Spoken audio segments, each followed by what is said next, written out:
So this is where it becomes the next stage for me. Obviously I'm in a position where I've got great contacts and great influences that can end up being a bigger mentor to them. They're going to learn more outside of me than what they will with me. We've given them a great platform, but their true growth will take place with mentors that could even be just a friend, or there could even be a seminar they go to, or whatever the case. I want to guide them in the right areas where influences that come into their life are the right ones, but always be a sounding board of who the influences are as well. So if they're listening to me now, and hopefully in that time frame, I can say, I know this guy, I've been down this path, that to me would be a bad decision. They're always going to make it their own mind up, but the next stage of their life are their influences that are going to come into their life that I hope to, have the opportunity of being connected to somebody to still guide them, for them to make their own decisions, but still guide them in a particular way. So that's a really good question, because I know that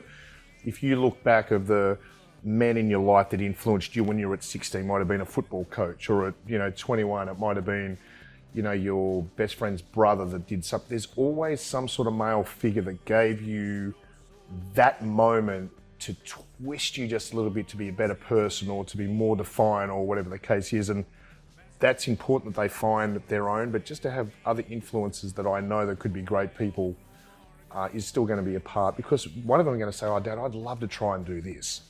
Great, I've got a great connection for you. And I think that's what's important when it comes into working hard like we are now. They actually do have that little opportunity of being an upper hand. And I tell them all the time, regardless of where the monetary process ends up, that's not yours. You get out, all the stuff we're giving you now is what we're giving you.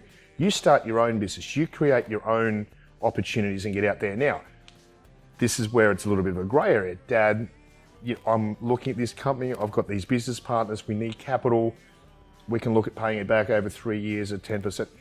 That's a business transaction that we're in a position to help, because I've got to tell you, to be at that age, to have that, knowing that they're going to do something with it, and if they fuck up, but at least they're going to have that. That's something. But no, they're not going to hang around and wait for us to die and end up with whatever happens here. They know that is not for them. It's get out and do your thing and forget about everything else to be where you want to get to. So that's important to me, that they know that they can't rest on their laurels now. Well, they're not going to. I mean, you can see that we've already pushed that into their mindset.